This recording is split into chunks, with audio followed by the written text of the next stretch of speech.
All right.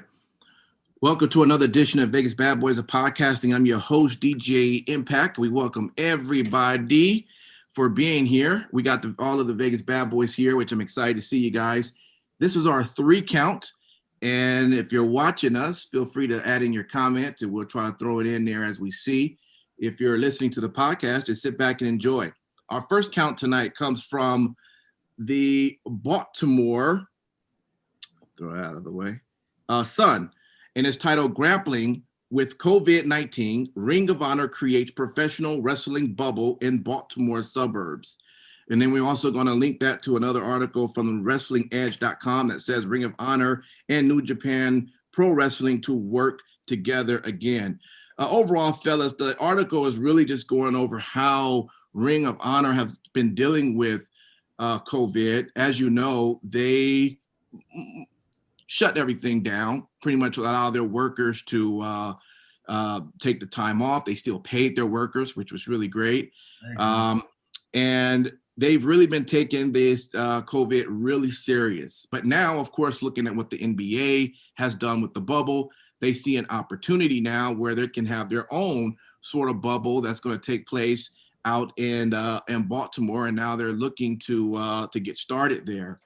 The question I just wanted to ask after reading, there's some more information there, but that's the bottom line is, first off, how commendable would you guys say it was for ROH to take COVID as serious as they did when you compare it to other wrestling organizations?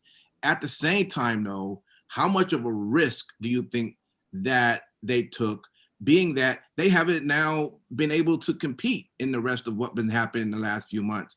A lot of their wrestlers, which of course, you know, they have a lot of titles, a lot of wrestlers with big names over there as well, that haven't been getting that TV time and really haven't been doing too much at all. And sometimes you kind of get lost in the fray when you have so much going on, especially now having AEW where they at, which they wasn't, it was here a year from this point, but, but earlier from there, that wasn't around. So it wasn't too much of an issue. You only have maybe 2 companies you can look at, but AEW played a major role.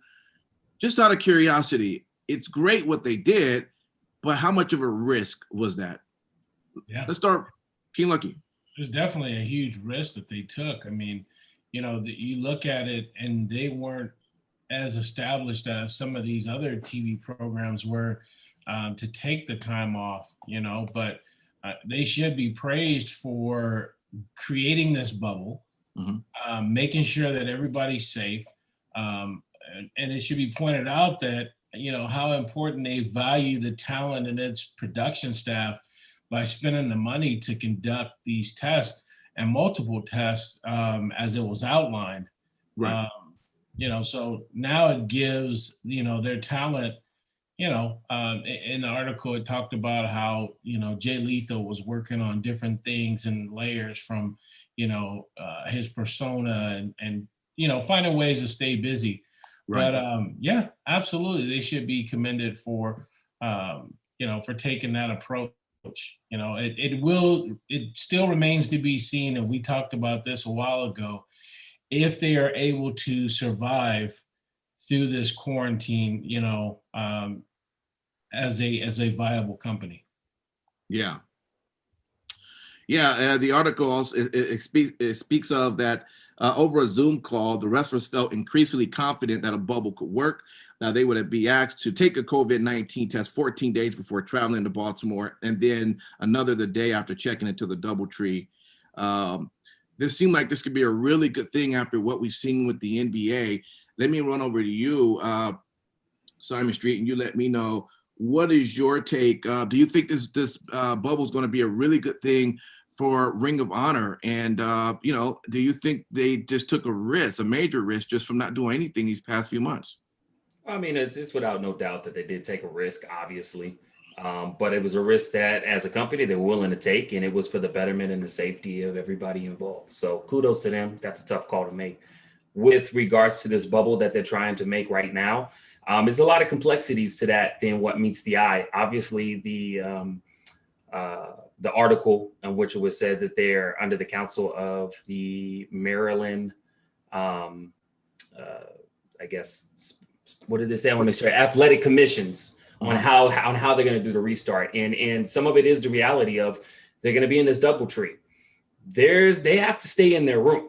The 14-day mandatory thing, that's to stay in your room. That ain't you get to go out and eat dinner or nothing like that. And I believe, correct me if I'm wrong, fellas, the NBA had to go through similar as well for their bubble. So that's a huge reality for a lot of these competitors, and seeing how that plays out in the next couple of weeks is going to be key. Yeah, you know, and in the NBA, of course, there at some point it ends because you're going to have a champion. But in wrestling, it's just continues. So I guess until a vaccine comes out and everyone decides to take that, I guess then they can come out of their bubble. You know, they could be there for a minute. Sin City Steve, with a working relationship with New Japan, be something that could be their saving grace for them when they get back up and going. Without a doubt, man. I think that to echo a point that was said earlier, they should definitely be commended for how they treated their talent through the entire thing. Yeah. But I think that if they get that working relationship back up and running with New Japan, I think that it's going to do nothing but help them. They, as far as I'm concerned, gained a lot of traction by having the New Japan stars brought in and working, Ring of Honor shows. I can't tell you how many times that I ran into people, New Japan roster members during the day before the show or after the shows when they were running stuff at Sam's Town and the Orleans and stuff like that. Yeah. And it was a really cool thing to experience. But the thing that we have to keep in mind is the New Japan Pro Wrestling roster that they're talking about might not necessarily be the full-on New Japan Pro Wrestling roster. More than likely, we're talking about the students at the dojo in LA. We're dealing with New Japan America. Gotcha. Now, that's not to besmirch them or say anything negatively about them whatsoever. Sure. I would just want to set the proper expectation with this. Right. I think that down the road, once everything does get finalized and, we're in a much better place than we are globally as compared to where we are right now, then yes, I think that the door is wide open for them to get the Tanahashis and the Okadas and, all these guys back over here to the States. But just keep in mind that it's probably going to be the dojo guys. Sure. And, as long as those expectations are met properly, I think regardless, talent exchanges and excursions, I think do nothing but help the companies involved seemingly. It was just this past week that, or maybe a couple of weeks ago, that EC3 from Impact showed up on ROH. So I think that that's something that, can do nothing but help those companies that aren't a WWE or at AEW in the current landscape. Sure. Matt Michaels, would you had, now seeing what has happened from the time of the beginning of COVID up to where we're at now, do you agree with what ROH has done up to this point, or would you have maybe figured out a way to get them going a lot sooner? They couldn't have. It's as simple as that. They couldn't have. The key here is them paying the talent. So by them doing that, it just evened out everything, because they have to do Baltimore because they have their training center there. It's the easiest way to do it. Yeah. Outside of that, what you wouldn't have been able to do it. See, that's the difference. The difference is that AEW and WWE have places to tape, whereas Impact the same thing. Ring of Honor, they relied on these venues to be able to travel to, and when you don't have venues opened up, Sam's Town here is still like, there's no plan for them to reopen still. So that's the thing. They were up against the gun on that. It was a smart move, and the the other thing is that they're a syndicated show, and they're not competing on a, they're not like Impact that has access, which is their network. Yeah. They're not like AEW, they're not like WWE. So therefore, if you would have been risking your talent's health for, a show that airs on, your channel 52 at 1 a.m., like, what are you doing, man? You're just, you're messing with people's actual lives, not their livelihoods. Yeah. So they did the right thing. And the fact of the matter is that the bubble should work in theory. And if they have to, you tape, 2 months of shows or whatever, amount, so that you can allow them to leave the bubble, go back home, do things that they have to do with their family and whatnot, and then come back in, in 3 weeks or 6 weeks to then tape a new round of taping. And they're also not a company that does pay-per-views on a constant basis.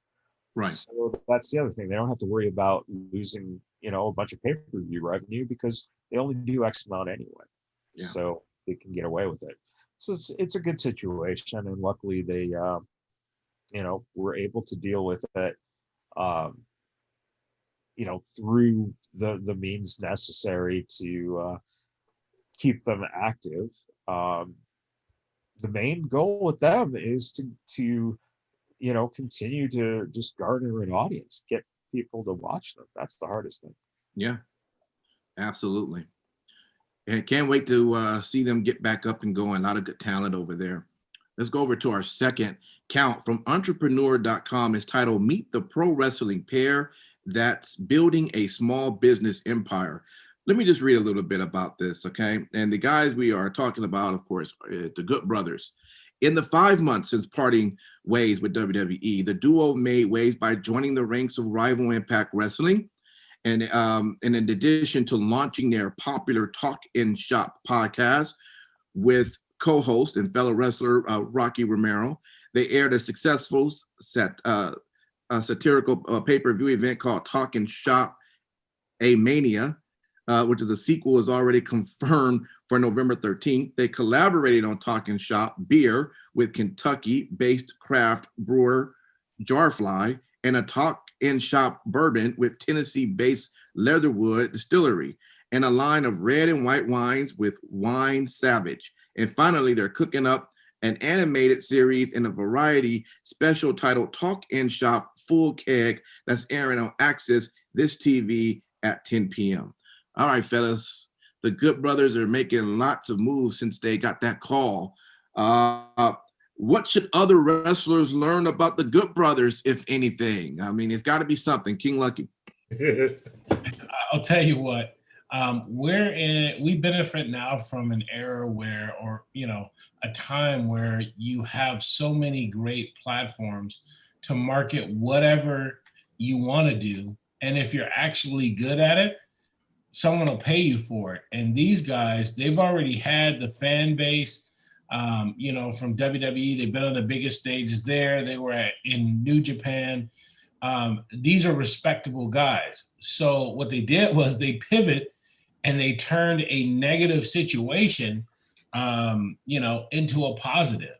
And during a time when most people would have just kicked back, probably counted their cash, they found a way to create more cash. Right. So they should definitely be commended. And I'll tell you what, I'll go a step even further, as, during this downtime, the last 7 months or whatever, I respect the hell out of a lot of people that didn't just take this downtime and say, hey, you know what, I'm just going to go do whatever. They actually picked up a skill, or they worked on their craft, if we're talking about specifically wrestling. So, yes, a lot of people can take a page out of the Good Brothers book. Simon Street, do you think them having this business for themselves, is Impact Wrestling going to look at them as them hurting their business by them supporting their own? No, because they're not WWE, and they don't have the problems that WWE has as far as their contracted talent having outside deals. So as long as Impact is respecting what they're doing for themselves, I think it'll go great. I think it was great how the article kind of talked about the success that Steve Austin has had, specifically, obviously the space of his podcast, but also too, he's in the wine industry now, so I mean, I think it is great. I'm a huge fan of anybody who's able to take what they've done so far and pivot, like King Lucky said, and make a name for themselves. There's a lot out there. We do live in an age to where there's always little things that somebody's interested in, and there's people with checks ready to write to help you bring that out to the world. So kudos to them. Super happy. Sin City, why would WWE have an issue with this? I mean, they, sure, they've would have had WWE that kind of helped them, with their name exposure, but, they went about coming up with something, creating something, becoming successful with it. Why would WWE, why would they look at that and be like, nah, you can't do that? I think that they would look at that because they got over on their own. Mm-hmm. So you just look at the biggest example that comes to my mind right off the bat is Zack fucking Ryder. You have a guy who they didn't want him to get over. He started a YouTube series, got over on his own, and what happened? They seemingly punished him for explicitly that. Rusev, there's another one. Someone that they really hadn't planned on him getting over to the degree that he did. Yeah. And it blew up. It got massive. But that wasn't how they wanted him to be. They didn't have him slotted as the top merchandise seller or that kind of thing. So that they punished him accordingly. It's really frustrating that company operates seemingly on a mantra that nobody can get over without the aid of the office. And if you do, then you're going to be put behind the eight ball. Your days will be numbered at the end of it all.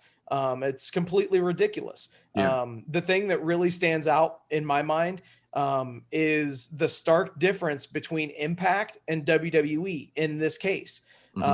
Just looking at this specific article, you've got a lot of the Talkin' Shop branding right on the Impact Wrestling website. Yeah. So they're they're helping their roster guys get over. Right. Even if, and I'm sure that it's a calculated risk that Impact is doing, but they realize that, hey, as long as these guys are here, they are on our roster and they're making money, maybe making even more money due to endorsement deals and things of that nature that are outside of the parameters of what we would be paying them, then they're going to be more likely to stay when negotiation time rolls back around. And it's just a win-win.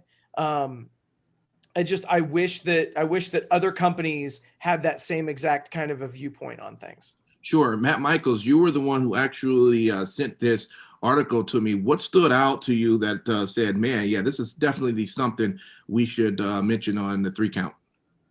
Well, I think it's just it's something that you don't see very many. You don't see many people taking the steps like this in terms of doing something. Of course, they're going to be successful in the sense that they already have a following. So anyone who, Stone Cold, yeah, of course he's going to be fucking successful. It's Stone Cold Steve Austin. He already has his brand. Yeah. These guys already had their brand established. So it made it easier. It makes it easier to do business with, people putting up money because you got a name. But the one thing is that, if you want to say, well, Zack Ryder, they were pissed at him for getting himself over. No, they weren't, because Zack Ryder could have been fired right fucking then. Mm. The same with Rusev. They could have got rid of these guys right away. Just fire them. Think about it, Steve. Come on, man. It's, you want to put the blame on the company for being the bad guys, but Zack Ryder actually got 7 years fucking extended out of it because they didn't release him at any point they fucking could have. Mm.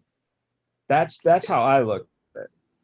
But I will say this too, with those two particular names that you did say, was it because WWE does have a nifty habit of, okay, someone's getting successful, let's can garner some money from what they're doing and try to capitalize on that? Because I've seen WWE do it, and I think that they may have done that with Zack Ryder and with Rusev.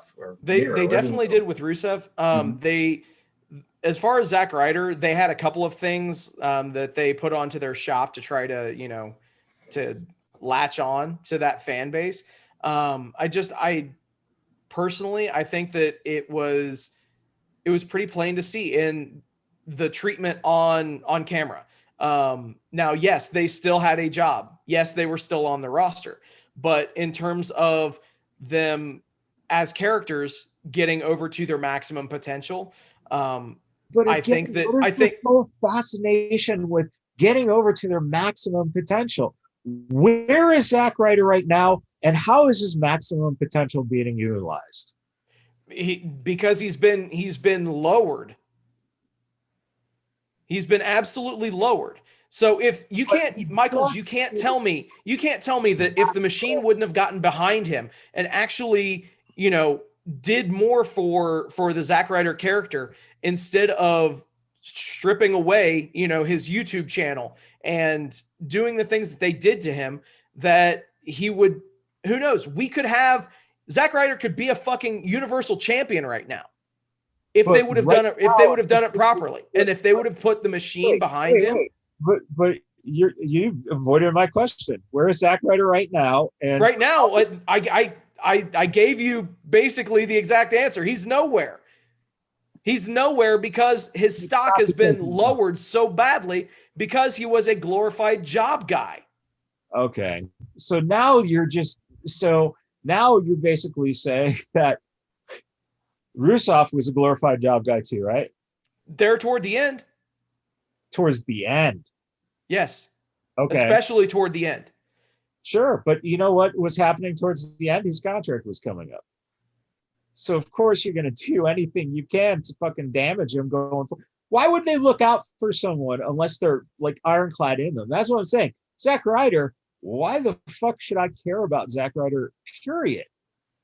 And it wasn't because they diminished him. I'll tell you right now, Zack Ryder doesn't do shit for me. Never has. Woo woo woo. Exactly. That's it, man.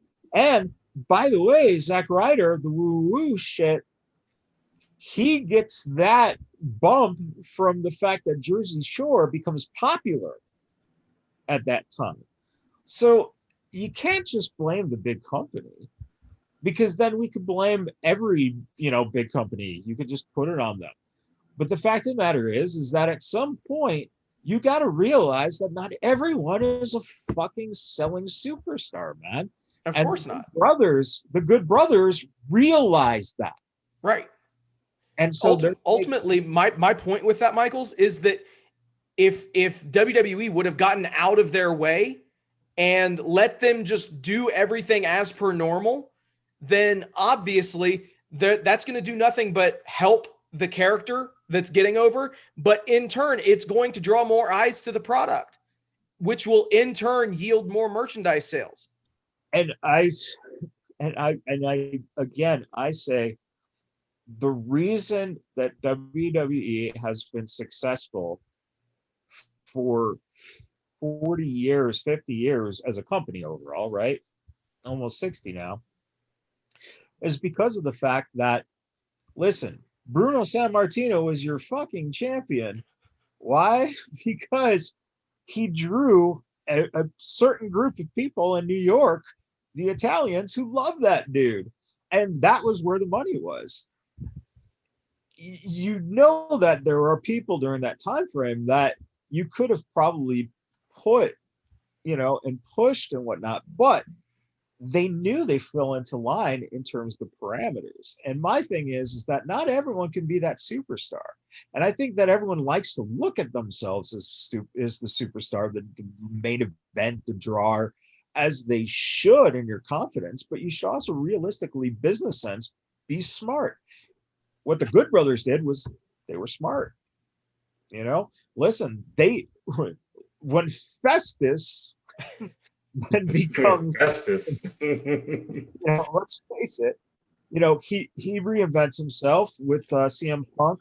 That run goes to Japan. Those guys get together there and are really establishing themselves in Japan.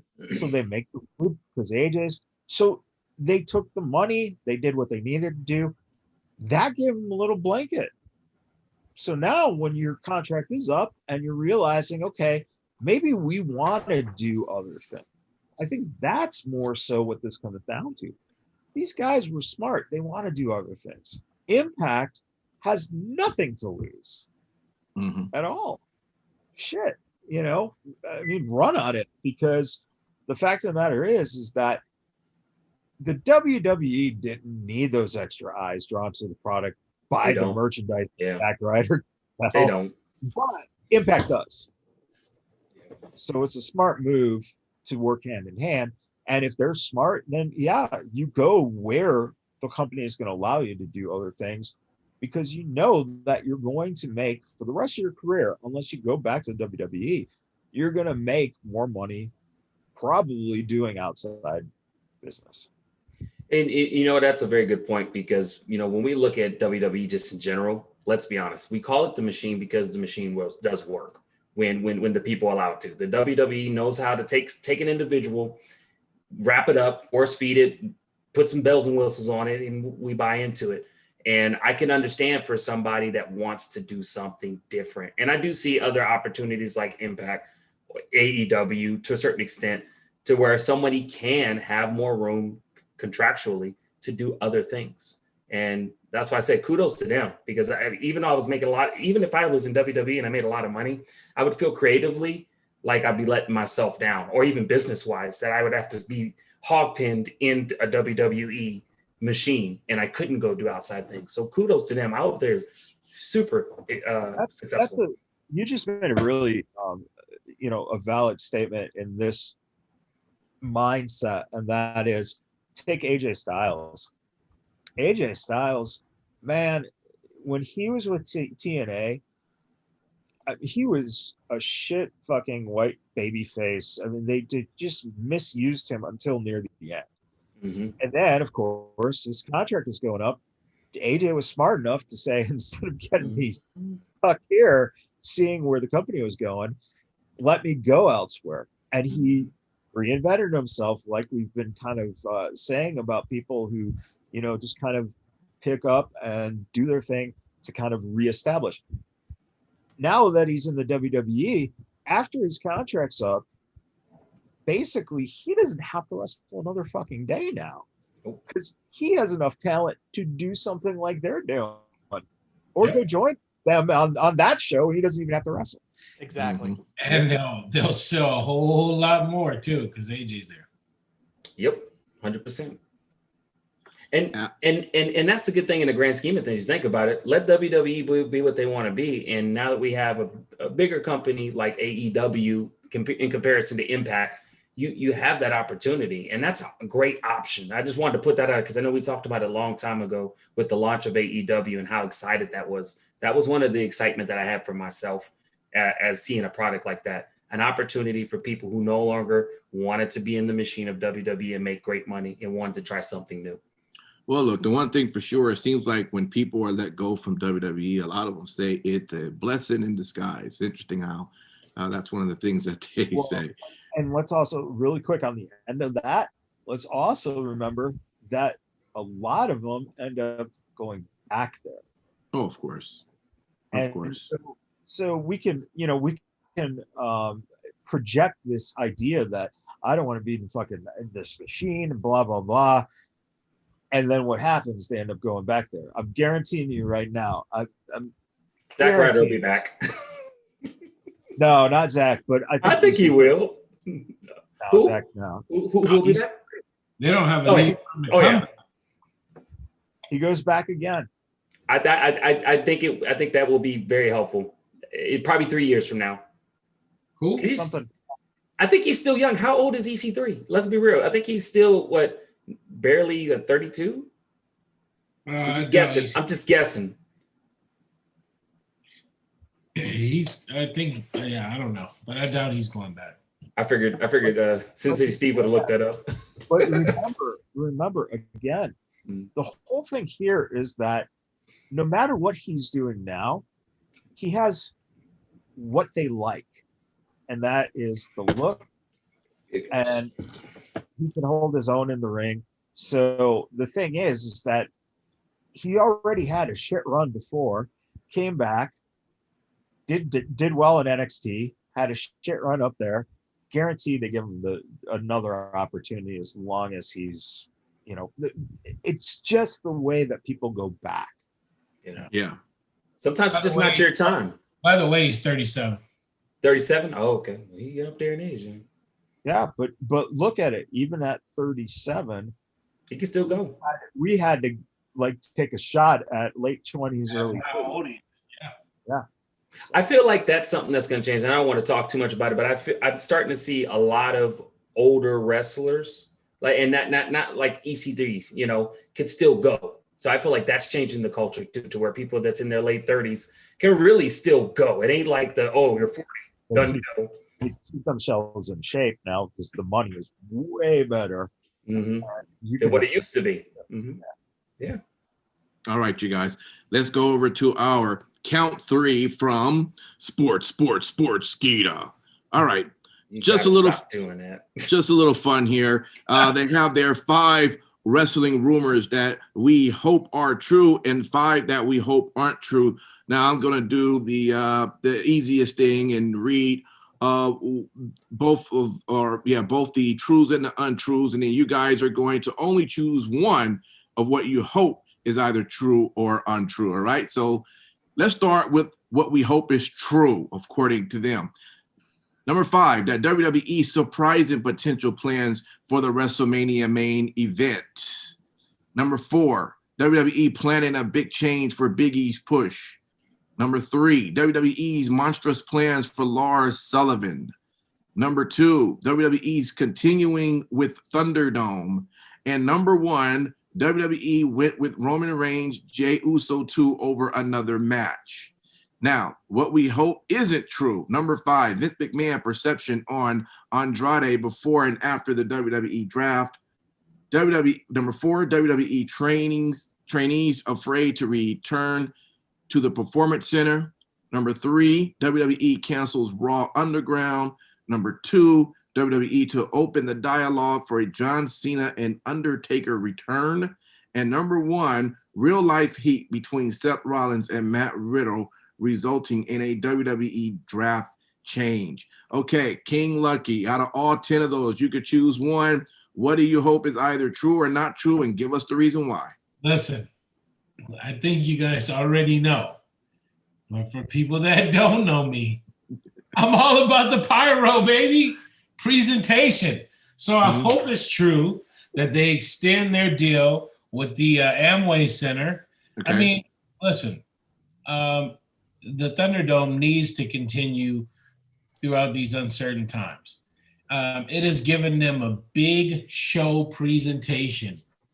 I like the pyro. Some people don't care. They can be perfectly fine in a sterile environment, and they just focus on the in-ring wrestling.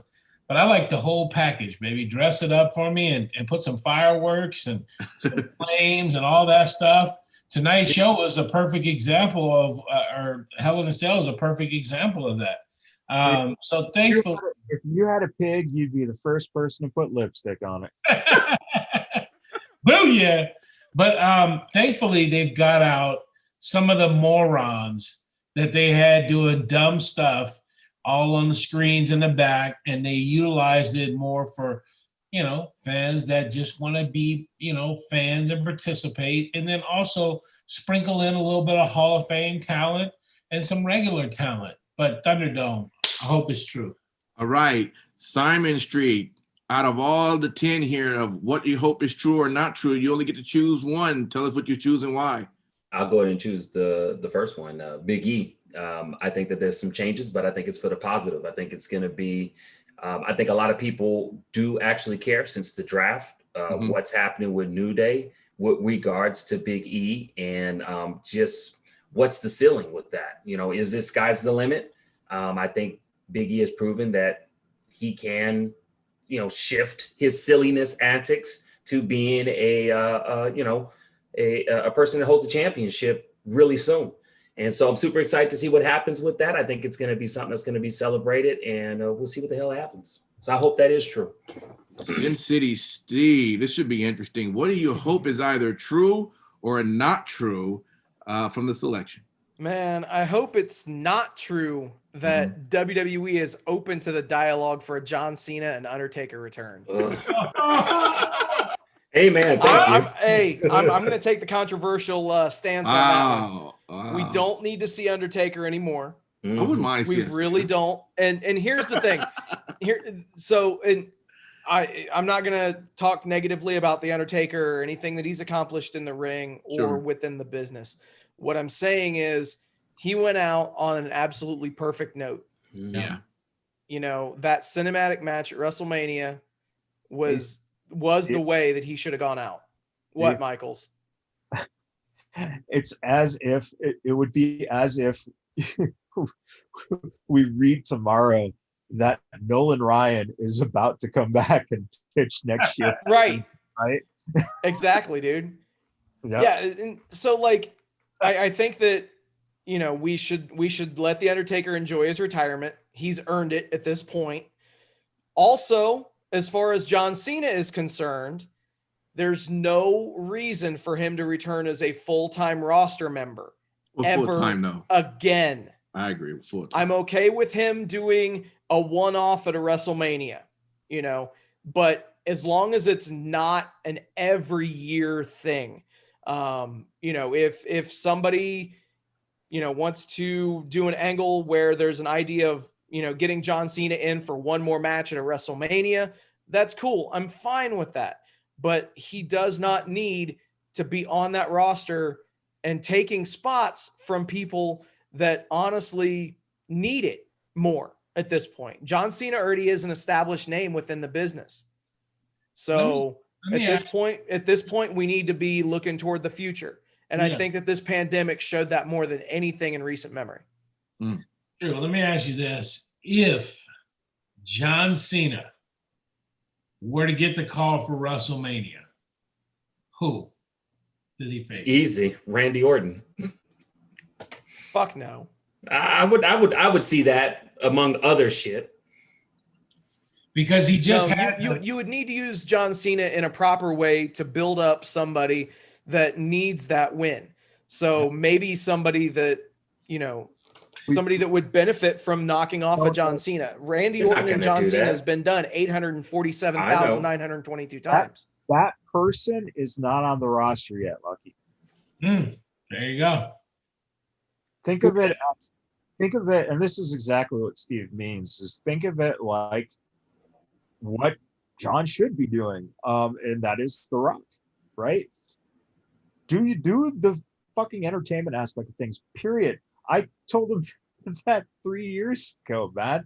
Fucking, when are you gonna just go with your fucking acting career, man? Because A, he's not putting the same hurt on his body, and B, he's at that point now where he doesn't need that extra WWE income. The problem with John is John really does love the business, period. Anyone can say anything about John, this, that, or the other. What fans don't realize is that he really does love the business. And that's the reason why he's been so hesitant to, you know, kind of distance himself from it. So I think Steve's very, very good on that point. Cool. Thank you. All right, let's move over to you then, Matt Michaels. What would you have chosen here? You got 10 options. I go with the Lars Sullivan. Push Lars. Because you're at the point with him very easily. One thing. And that is At this point, you have to share or get off the pot if you're him. And if you're the WWE, you got to know what you have in him. He hasn't had enough time where he's been in the stretch of health where he hasn't been out or juggling around or whatever. So take that shot. My only problem with them right now doing it is that they're having him look like a monster. But again, you have him in trunks with his fucking name on his ass, which is like, okay. Would it be better if he didn't have his name on his ass and it was just red trunks? I feel that way. Get rid of the red. Just or maybe if the font was different. Yeah, exactly. It doesn't Speaking look like... as somebody that deals with fonts and typesettings, the font is absolutely fucking terrible. Yeah, it looks horrible. If you could design a pair of Lars Sullivan trunks, fuck it, I'd be down. That'd be awesome, dude. I'd be down. Go ahead, Steve. Do some work on Lars Sullivan's trunks. No, I think that's it. This is it. This is his shot.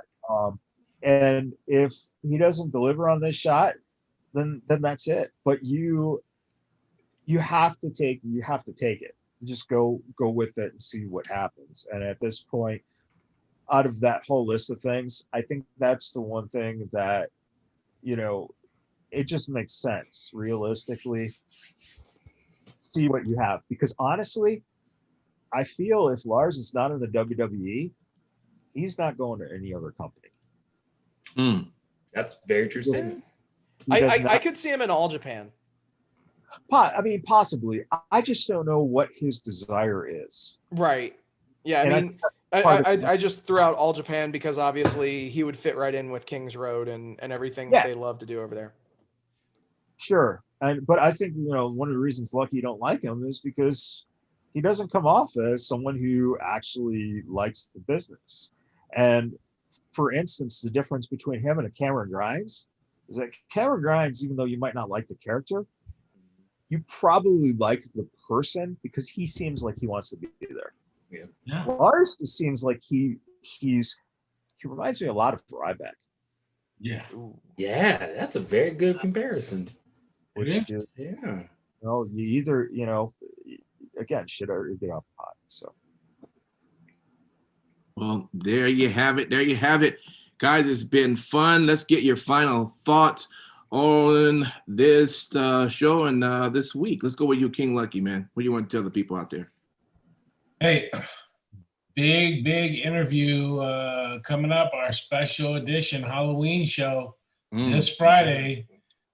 So be on the lookout for that one. We got Shaw Guerrero and Matt, formerly known as, in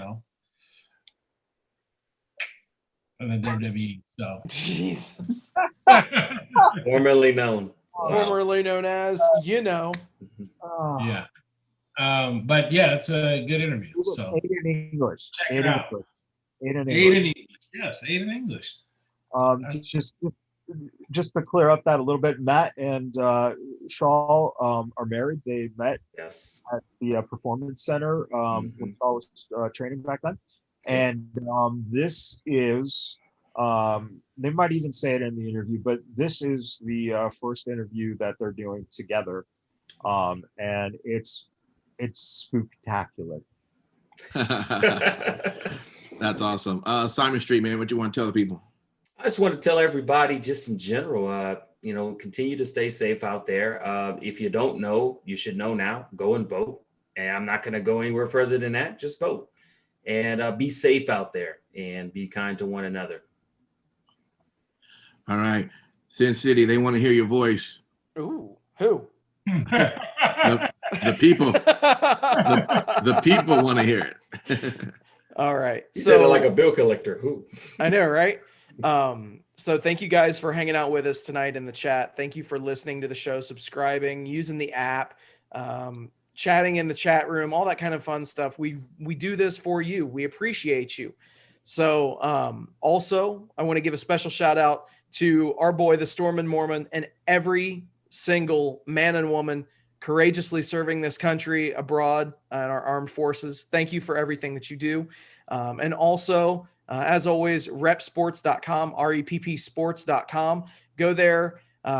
They've got all sorts of pre-workout, wellness, weight loss, energy drinks, you name it, they got it. Repsports.com, reppsports.com. Use promo code Vegas at checkout and save yourself 15%. Awesome. Matt Michaels, finish us off.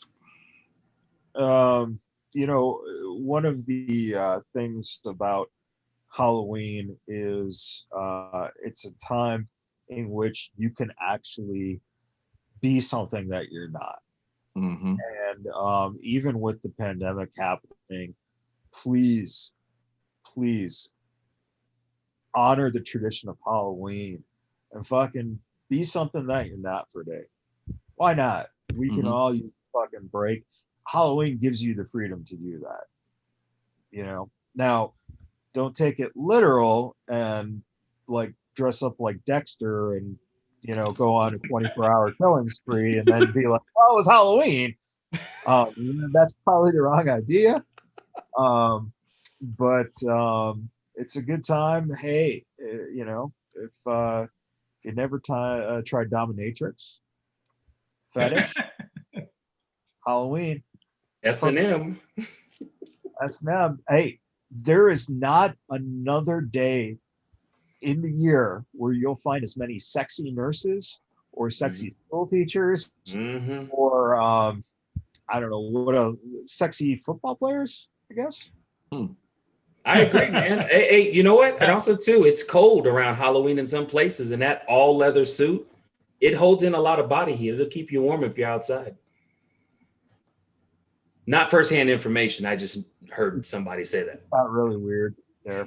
Yeah. All right, that's what you got for us, Matt Michaels. Yeah. Hey, yeah. He's not, and apparently dressed head to toe in leather, and